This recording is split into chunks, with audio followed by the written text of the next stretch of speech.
guys, before you start the video, don't forget to like, subscribe. What's up, guys? Welcome back to another video, and we are back with a new, extremely good one that you guys will like. It's how to make a friend or AI follow you as a helping guide in your game, and I'm here to deliver that. And guess who we're using? The zombie guy today. Zombie guy. So if you don't know already, if you're not subscribed to the channel, just please subscribe. As I ask you guys, our channel's growing. Oh yeah, our channel's growing, guys. Our channel is growing, mate. And I just want you guys to just subscribe now and just hit that notification bell so you can get further updates on the next video, I guess. So yeah, this is our new video. Yeah, this is gonna be a new video. Alright, what I'm doing is for. So first, let's get everything ready up here. So first, we gotta go in edit objects.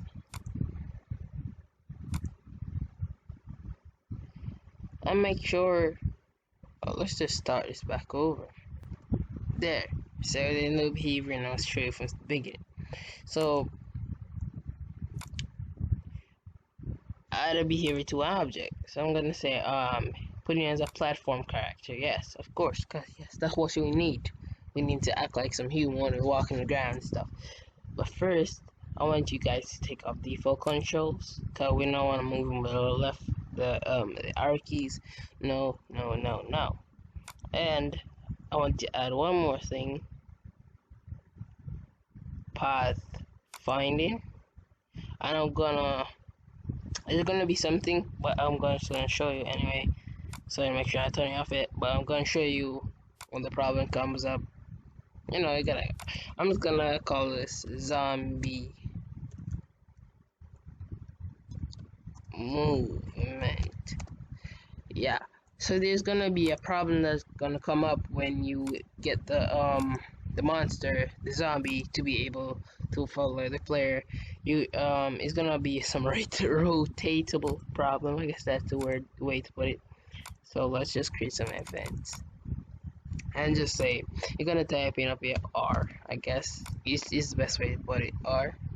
And then you're gonna see something here, say add a sub condition right here. I just click it, and you're gonna just go and say key, depending upon what you're using to control your player. I didn't remember what I use to control my player.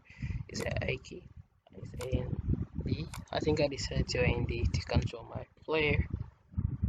Yeah, see, it's A and D to control my player. Look at my game, it's amazing. I got that light there. It's amazing.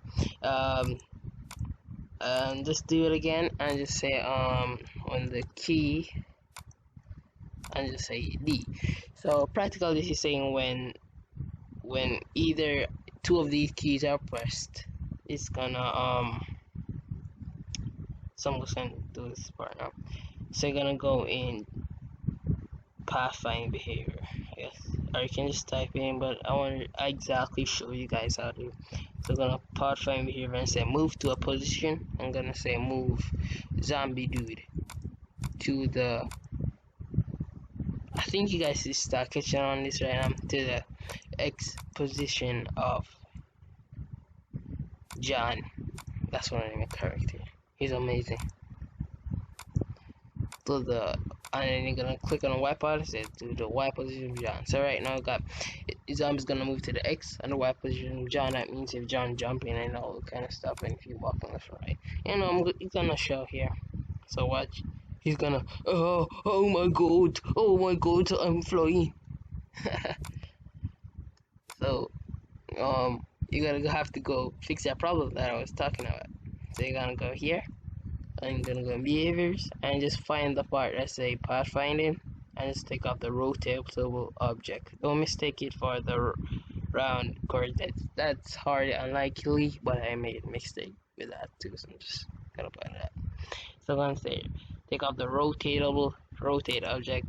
Yeah, take off that shit. So when I play now, oh, now this zombie guy is following us. Now he's following us. Now we're gonna make him walk, like using his walk animation to you know, to show that he's walking. I guess to show that he's walking instead of just going like he's standing and moving. So alright, so you're gonna use another pod finding behavior. So we're gonna go with speed, but you're gonna have to make sure it's a pod finding one, the one A and B there. So when zombie speed is greater than 0, yeah, that's when he's greater than 0. When his speed is greater than 0, you're gonna change the animation, but we're gonna use the number one this time, and set it equal to 1.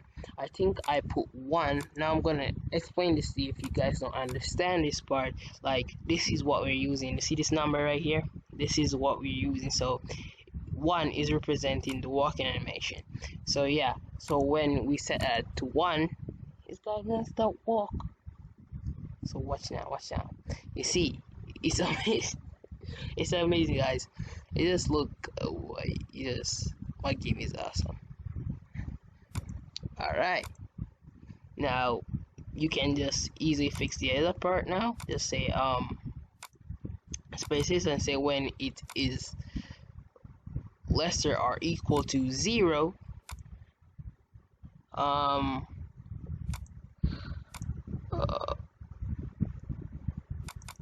set the animation to 0, because 0 will representing my 0 will be representing my standing.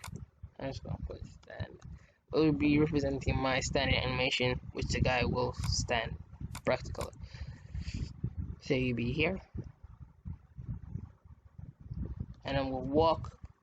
He's gonna tap, and then just go back in normal standing animation.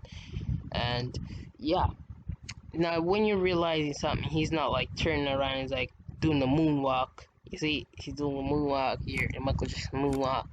We don't want it. We want to like turn around to us and all those stuff.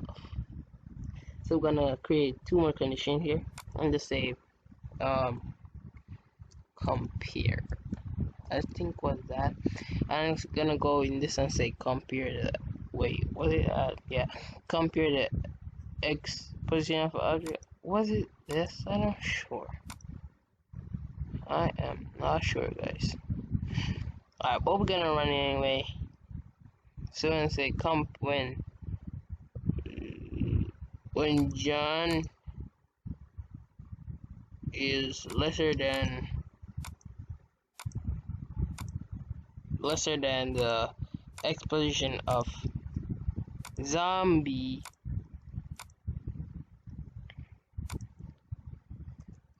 flip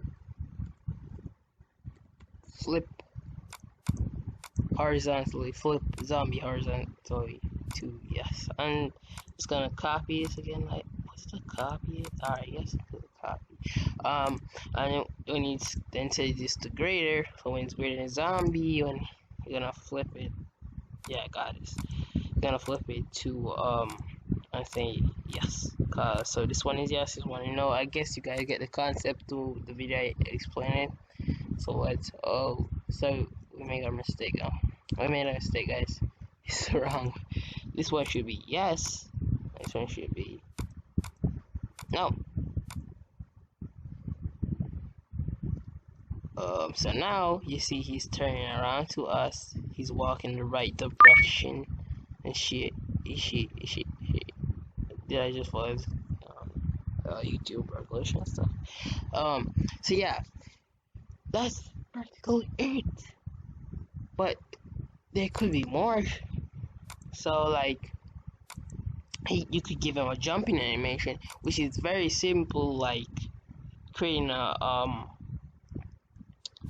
creating a player. Just say when it's going in your platform behavior. So when he is jumping, when zombies jumping, I'll just create a one. When sprite, no, sorry, platform. When he's falling, when zombie dude is falling.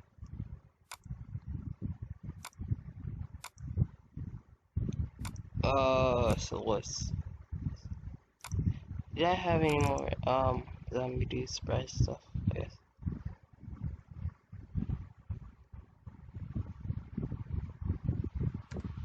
So yeah, now, so we got all these animation. This gonna say is the one to jump, and this one is to fall. So just as simple as that. So let's just look at the number. I don't know. You just have to use the number. First one is say 2 and 3. So 2 is for jump, 3 is for fall. Yeah. And if you guys was wondering why how this work, like the higher stuff and lower stuff work, don't ask me. I don't know. I just know how it works. So when when jumping, gonna say change the animation of change the animation zombie, set it equal to what is it, 3 for the jump, and when he's falling was to be 4. To be 4. I don't know. I gotta check. We gotta check. So if falling is 3. I mean jumping is 2. Okay. So just miscalculation, guys. Miscalculation. So let's see if it works. We'll see if it works. Oh, oh, come on, bro. Come on, bro. Jump for me. Jump for me, bro. Jump to the sky. Let's fall till I do. I guess I fall before.